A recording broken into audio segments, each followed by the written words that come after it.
Well, there is a way to lay a loved one to rest that's beneficial to the environment and can also celebrate the life of someone who cared about nature. Julie Pope from Hippenstall Funeral Home joins us with more about green burials for this morning's Living Green segment. Welcome. Good morning. Thanks for being here this morning. Thanks. Well, tell me a little bit about this process, green burial. We've heard that term thrown around, but what exactly is it? Well, we introduced the idea into the community about a year and a half ago. And basically, it's putting the body back into the soil so that it can be recycled into new life. Everything is recyclable. You're buried in a biodegradable casket, shroud, or actually just laid to rest in a family blanket. No vault.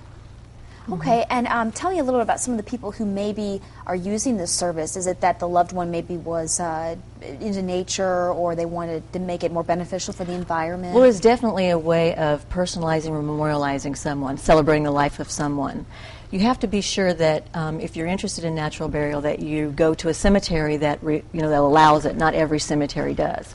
I wanted to mention that Springvale Cemetery in our community was the first in the state of Indiana to allow natural burial in its preserve. There's a preserve in the back of the cemetery area. Okay.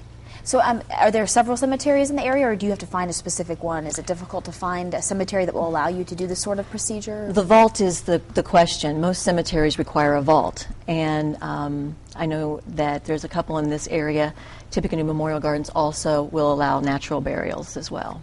And how common has it been? You said a year and a half it's been going on here in the community. How popular has it been? We have done 5 burials and prearranged many more. So I think it's a concept that will grow as awareness becomes out there. But basically, there's a lot of people saying, "I didn't realize we could do that." So if you have questions, just either call me at the funeral home, or look online at Springvale Cemetery as well. And it's Hippenstall Funeral Home. They can reach you there. Sure. In terms of cost, what's the cost comparison for? It's very comparable to traditional burial. You may save on the funeral home side a little bit because there's no embalming.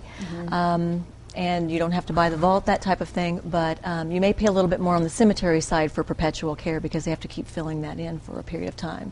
But the preserve, you would never know that is a cemetery actually. So anyway, it's a wonderful, it's an old idea based, it's a new idea actually based on a very old idea. So. Exactly.